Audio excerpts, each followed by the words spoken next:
యోసేపు వాళ్ళ కుటుంబం నుంచి వాళ్ళ అన్నగారు మాత్రం వచ్చారు. నమస్కారం అండి, మీ పేరేంటి? నా పేరు రూబేను. రూబేన్, ఓకే. నమస్కారం రూబేన్ గారు. నమస్కారం. ఇంకా ఐగుప్తు నుంచి ఒక వ్యాపారస్తుడు వచ్చారు. అయ్యా మీ పేరేంటయ్యా? నా పేరు వరుణ్ అండి. వరుణ్, నమస్కారం అండి.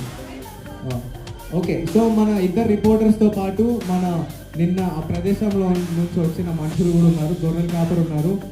యోసేపు కుటుంబం నుంచి వాళ్ళ అన్నగారు వచ్చారు. ఇంకా వ్యాపారస్తులు వచ్చారు. సో ఫస్ట్ మనం గొర్రెల కాపరితో స్టార్ట్ చేస్తాం. ప్రవీణ్ గారు, మీరు యోసేపు అనే యవనస్తుడు కనిపించకుండా పోయాడు కానీ చనిపోయారని అనుకున్నారు. ఒకసారి మీరు క్లియర్గా స్టార్టింగ్ నుంచి ఎండింగ్ వరకు మీకేం తెలుసు అది చెప్పగలుగుతారా మీరు? గొర్రెమని రాసుకుంటూ ఉంటే యోసేపు వచ్చి నా దగ్గరికి వచ్చి మా అన్నది ఎక్కడ అని అడిగిందయ్యా. అదే ఇటు పోయిరా దోటాన్ దగ్గరికి ఇట్లా నడుచుకుంటూ పోయి అక్కడ గొర్రెమని రాస్తున్నారు అని చెప్పినాయ్యా. రాతకు వచ్చేసి చాలా పెద్ద బాక్స్ ఉందయ్యా. ఆ పెద్ద బాక్స్ చూసి ఏం తెచ్చినావా అంటే కొడుకులే ఇచ్చినాడయ్యా. చాలా వాసన గరం వచ్చింది. నేను అడగమనుకున్నా కానీ వద్దులే వాళ్ళ అన్నది సరిపోదని నేను అడగలేదయ్యా. తర్వాత పంపించేసినాడు. ఓకే, సో యోసేపు అనే వ్యక్తి మీ దగ్గరకు వచ్చి వెళ్ళారంటున్నారు.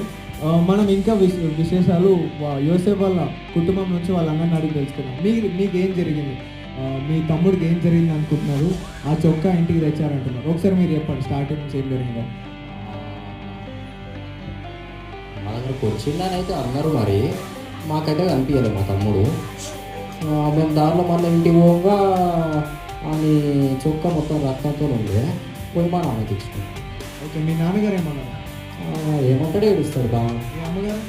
అమ్మగారు ఏమన్నారు, ఆమె లోపల ఉన్నది ఏం చేసిందో తెలియదు. ఓకే ఓకే, సో మనకి సమాచారం అయితే వాళ్ళ అన్నగారు ఇచ్చారు. ఇప్పుడు మనం ఆ వ్యాపారస్తుని వరుణ్ అడిగి తెలుసుకుందాం ఏం జరిగిందో. వరుణ్ గారు, నిన్న ఏం జరిగింది? మీ దగ్గరికి ఎంతమంది వచ్చి అమ్మాయి చేశారు? ఒకసారి క్లియర్ ఇన్ఫర్మేషన్ ఇస్తారా? నేను ఇట్లా వంటలు తీసుకొని వెళ్తుంటే ఒక 10 మంది నా దగ్గరకు వచ్చి ఒక అబ్బాయిని అమ్మేసారు. ఓకే, ఎవరు అమ్మారు? ఒక 10 మంది అమ్మేసారు. ఆ 10 మందిలో ఎవరు నన్ను గుర్తుపడతావా ఈ స్టూడియోలో? గుర్తుగా ఈయన ఉన్నారు ఆ 10 మందిలో? ఉన్నాడు. ఓకే, సో మీరైతే ఈ 10 మందిలో ఒకళ్ళు ఇక్కడ ఉన్నారని చెప్తున్నారు. ఈయనేమో నాకు తెలియదు అని చెప్తున్నారు. సో స్వీటీ గారు, మీరు నిన్న వాళ్ళ కుటుంబ సభ్యుల దగ్గరికి వెళ్ళారంటున్నారు. వాళ్ళ కుటుంబ సభ్యులేమో వాళ్ళ అన్నలు ఎవరు తెలీదు, మాకు మా తమ్ముడు ఎక్కడ ఉన్నాడో తెలీదు అని చెప్తున్నారు. సో ఒకసారి మీరేమన్నా ఇన్ఫర్మేషన్ ఉందా మీ దగ్గర చెప్పడానికి? వాళ్ళ అన్నగారితో మాట్లాడినప్పుడు కూడా మాకేం తెలియదనే చెప్పారు. మా దగ్గరికి మా తమ్ముడేం రాలేదన్నట్లే చెప్పారు. ఈయన గారితోనే నేను మాట్లాడలేదు. ఓకే, మాకేం తెలియదు అని చెప్పింది. మీకేం? ఓకే, ఒక్క నిమిషం. మన గొర్రెల కాపరి దగ్గర కూడా ఒకసారి అడిగి తెలుసుకుందాం. సో యోసేపు మీ దగ్గరకు వచ్చారని చెప్తున్నారు లాస్ట్. అక్కడ నుంచి ఏం జరిగిందో మీకు తెలియదు అంటున్నారు. మీరేమైనా చేస్తుంటారా యోసేపుని? ఎందుకంటే మీరు ఆశతో చూశారు ఆయన చేతిలో ఉన్న టిఫిన్ని. మీరు ఆ టిఫిన్ బాక్స్ కోసం ఏమైనా ఆశపడి యోసేపుని ఏమైనా చేశారా మీరు? ఎందుకంటే మీ మీదే డౌట్ వస్తుంది ఇప్పుడు. నా భార్య చేసి పెడితే నా కొరకు మటన్ కూరనే చేసి పెడుతుంది. కోడి కూర కూడా నేను అంటే చూసుకుంటాను అయ్యా. నేనంటే దాంట్లో కాదయ్యా, నేను ఆ మాయకునయ్యా. కానీ మీరు ఏం తెలియదు అని చెప్తున్నారు దాని తర్వాత. కానీ మీ మీదే డౌట్ వస్తుంది మాకు. నాకు నిజమయ్యా, నమ్మండి అయ్యా. ఓకే, రిటర్న్లో ఎవరైనా కనిపించారు యోసేపు వాళ్ళ కుటుంబ సభ్యులు ఎవరైనా? రిటర్న్ వచ్చేటప్పుడు వాళ్ళ అన్నదమ్ములు అందరూ కనబడ్డారు. యోసేపు కనిపించలేదా? యేసు కనిపించలేదమ్మా. చొక్కా కనిపించాను. చొక్క ఒకటి కనిపించింది మా వాళ్ళ చేతులలో. అది ఎలా ఉండే? రక్తంతో ఉండేనా మామూలుగా ఉండేనా? రక్తంతో ఉన్నాయా? రక్తంతో ఉండే. ఓకే, సో గొర్రెల కాపర్ దగ్గర నుంచి కూడా ఇన్ఫర్మేషన్ అయితే వచ్చింది. ఇప్పుడు మన రిపోర్టర్ హెబ్రోన్ ఉన్నారు. స్టార్టింగ్ నుంచి ఇన్వెస్టిగేషన్ స్టార్టింగ్ నుంచి ఉన్నారు మన రిపోర్టర్. ఒకసారి అడిగి తెలుసుకుందాం. హెబ్రోన్ గారు, వినిపిస్తుంది అని చెప్పు. ఓకే, సో ఏం జరిగింది? మీరు ఏం జరిగింది అనుకోని ఉండొచ్చు. ఓవరాల్ నేను రిపోర్టింగ్ చేసిన దాని ప్రకారం అయితే నేను గుంత దగ్గరికి వెళ్ళిన మనిషి గుంత లేదైతే గుంతలో మాత్రం మనిషి చేసిన అచ్చులు కనిపిస్తున్నాయి. మనిషి అచ్చులు, కాళ్ళ గుర్తులు, చేతుల గుర్తులు, ఒక మనిషి కింద పడేసి ఎట్లుంటుందో కొట్టేసినట్టు అట్లా మనిషి కనిపించింది. దాని తర్వాత నేను గొర్రెల కాపరి దగ్గరికి పోయినా. గొర్రెల కాపరి ఏమని చెప్పిందంటే ఆయన యోసేపే, అబ్బాయి యోసేపే, రంగురంగులు చొక్క వేసుకొచ్చింది వాళ్ళ ఊరు అని చెప్పిండు. మరి ఏమని అడిగిందంటే దాతాన్ వైపు మీ అన్నోళ్ళు వెళ్తురు, అని చెప్పి అడిగిండు. అయితే వాళ్ళ అన్నోళ్ళు మాట్లాడుకుంటూ వెళ్తుంటే విన్నాడంట ఎవరు గొర్రెల కాపరి. విన్నందుకు ఆయన నాకేమని చెప్పిండంటే, అయితే యోసేపు వచ్చి నన్ను అడిగిండు, మా అన్నోళ్ళు ఏడున్నారు, మా అన్నకు టిఫిన్ ఇవ్వాలా అని చెప్పని అడిగిందంట. టిఫిన్ అన్ని బాగానే పట్టుకొచ్చినట్టు గొర్రెల కాపరి మనకి ఇన్ఫర్మేషన్ ఇచ్చింది నిన్న. అయితే దాన్ని బట్టి మనకు తెలిసింది ఏంటంటే యోసేపు టిఫిన్ బాక్స్ పట్టుకుని మన అమ్మోళ్ళ దగ్గరికి పోయింది, అంటే దాతాన్ వైపు. ఎందుకంటే గొర్రెల కాపరి ఆయన చూసి వెళ్ళేటప్పుడు.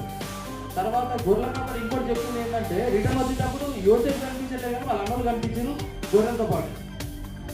ఇంకోటి ఆయన చెప్పింది ఏంటంటే, రంగురంగుల చొక్క రక్తంతో ఉండడం గొర్రెల కాపరి చూసినట్టు మనకు ఇన్ఫర్మేషన్ ఉంది.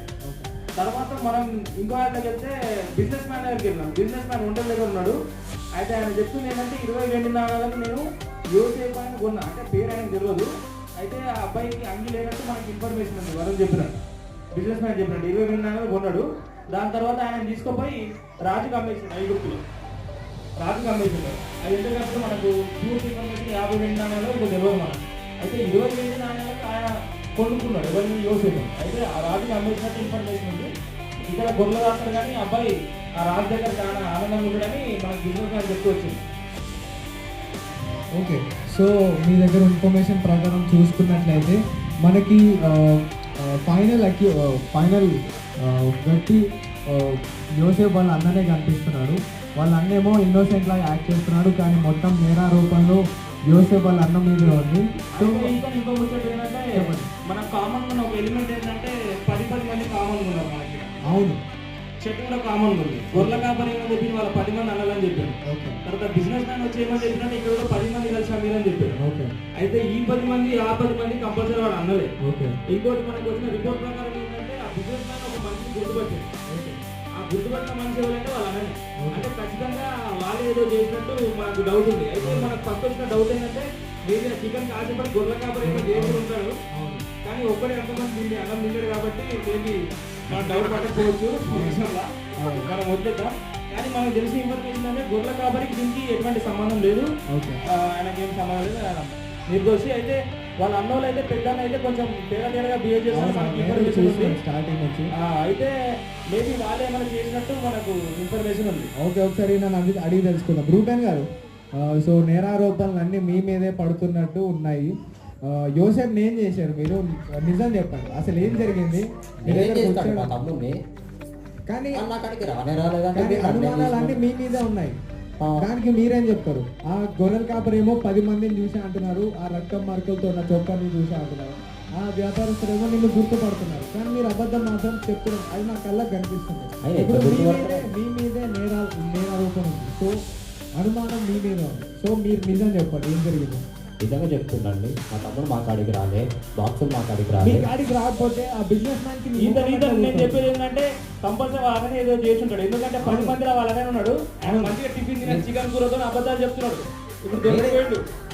ఇప్పుడు దొరికిపోయింది వాళ్ళన్న. ఓకే, నిజం చెప్పండి. ఆ వ్యాపారస్తులేమో నీ ముఖం చూసి అన్నారు ఆ 10 మందిలో. ఆ రోజు నేను గడ్డంతో ఉందండి, అలా లేదండి. గడ్డలు తీసేసిన మాత్రం మనిషి మారిపోతారు. అయితే అదే కదా, ఆ తేడా ఉంటుందండి. కలర్ సేమ్ ఉంటుంది, బాడీ సేమ్ ఉంటుంది, అద్దాలు అదే ఉన్నాయి. కలర్ వేసిన అద్దాలకు అడుగు. నల్ల దుస్తులు ఇష్టం, తెల్ల దుస్తులు ఇష్టం. లేదండి, అనుమానం మీ మీదే ఉంది. మీరే ఏదో చేశారు, అనుమానం చేకూరుతాం. మీరేం చేశారు? నిజం ఒప్పుకోండి. వచ్చి నాన్న పడతారు, ఇంటికి పెట్టేసి ఇంటికి తెచ్చింది. మీరు నేరం ఒప్పుకొని వెళ్ళాల్సిందే. మీ మీద అనుమానం ఉంది. నేను నేరం ఎట్లా ఒప్పుకుంటారని గొర్రెల కాబట్టి చెప్తాను, బిజినెస్ మ్యాన్ చెప్తాను, ఎందుకు ఒప్పుకోడండి? ఇంతమంది సాక్షులు ఉన్నాక మీరు అబద్ధం మా చెప్తున్నారు. తమ్ముడు అంటే మా రక్తము ఏమో ఆ రక్తం ఏం చేసిందో ఎవరు తెలుసు? ఏమో చేసిరేమో. అదే కదా, మీరేమో సో వాళ్ళిద్దరేమో నేను చూసా అంటున్నారు. ఒకసారి మేము ఆఫీషియల్ కేసు అయితే ఫైల్ చేస్తాం మీ మీద, మీ అన్నల మీద. సో ఒకసారి అది అయిపోయిన తర్వాత తెలుసుకుందాం. మీరు నిజం ఒప్పుకోవట్లేదు కాబట్టి ఇన్వెస్టిగేషన్ చేసి కంపల్సరీ కేసు వేయాల్సిందే. అయితే నా అబ్బాయి మీద వాళ్ళ అన్నలు అందరి మీద కేసు వేయాల్సిందే. వాళ్ళ కారాగార శిక్ష అనుభవించాల్సిందే. ఆయన నిజం ఒప్పుకుంటలేదు. ఇప్పటికి కూడా మన ప్రూఫ్ ఉంది, ఇద్దరి దగ్గర ప్రూఫ్ ఉంది. ఆయన కళ్ళలో ఒప్పుకోవట్లేదు. ఆయన కళ్ళలో అబద్ధం కనిపిస్తుంది. ఆ కళ్ళు ఎంత పెద్ద కూడా చూడండి మీరు. ఆ కళ్ళతో మాట్లాడే తీరు కూడా బాగాలేదండి. చాలా పద్ధతిగా మాట్లాడితే అబ్బాయి వీళ్ళే ఏదో చేసి ఉంటారు వాళ్ళ తమ్ముడు. నిజం చెప్పండి రూపాయలు చేసింటాడు, మేబీ మొక్కలకి ఇక్కడ అన్ని చేసింటాడు. నాకు డౌటే. చేస్తాను, నేను వెళ్ళిపోతాను. లేదు, హలో, మీరు వెళ్ళడానికి లేదు. పిటిషన్ వేయాల్సిందే. జైలు తీసుకుపోవాల్సిందే. అక్కడ ఇద్దరు సాక్షులు ఉన్నారు. ఇద్దరు నన్ను సాక్షులు వదిలేయండి. ఉన్నారు. ఎవిడెన్స్ ఇద్దరు సాక్షులు ఉన్నారండి ఇక్కడ. ఏం నన్ను వదిలేండి, మా గొర్రెలు చూస్తున్నాయి, నా కోసం నేను పోవాలి. మా మందలు అక్కడ చూస్తున్నాయి. ఇద్దరు అంటే మీ సాక్షులు తమ్ముడు ఉన్నారు. తమ్ముడి కంటే గొర్రెలు ఎక్కువనా మీకు? మా తమ్ముడు చచ్చిపోయిందండి, వాని గురించి ఎందుకు ఇప్పుడు? టిఫిన్ బాక్స్ అన్ని తిని చచ్చిపోయిన అంటున్నావు. అవతల మాట్లాడుతున్నావు. చనిపోయింది నీకేంటంట? ఏమో ఆ దుస్తులు రక్తంతో ఉంటే ఏం తినేసిందో అని మేము అనుకున్నాం. ఆ క్యారేజ్ బాక్స్ ఎక్కడో వదిలేసి ఉరికిండేమో కనిపించలేదండి. అయినా రూబెన్ గారు, మీరేమో మీ తమ్ముడు చనిపోయారు అంటున్నారు, కానీ ఆ వ్యాపారస్తులు మాత్రం యోసేపుని ఐగుప్తులో అమ్మారని చెప్పారు. ఇప్పుడు నిజం చెప్పండి, మీరేమో మీ తమ్ముడు చనిపోయారు అని చెప్తున్నారు, అక్కడ వ్యాపారస్తుడు యోసేపుని రాజుకి అమ్మేశారని చెప్తున్నారు, కానీ మీరు రెడ్ హ్యాండెడ్గా దొరుకుతున్నారు ఇక్కడ. మీ తమ్ముడు ఏం చేశారు నిజం చెప్పండి ఇప్పటికైనా. ఇప్పుడైనా ఒప్పుకోండి, నిజం ఒప్పుకోండి ఇప్పుడైనా.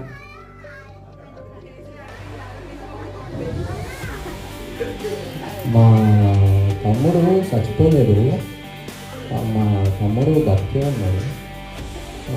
మా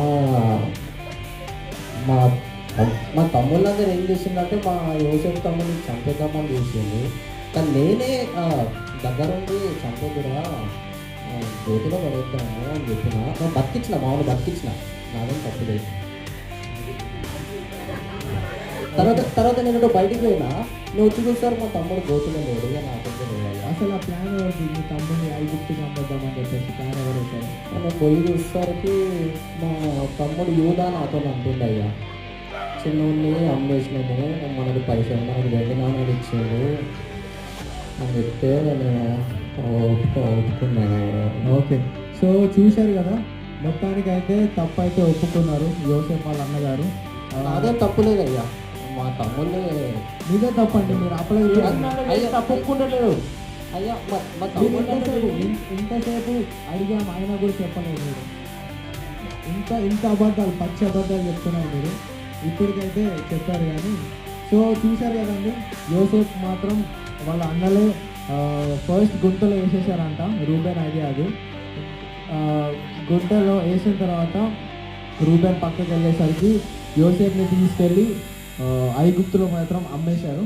సో ఇంతటితో వార్తా కార్యక్రమం సమాప్తం.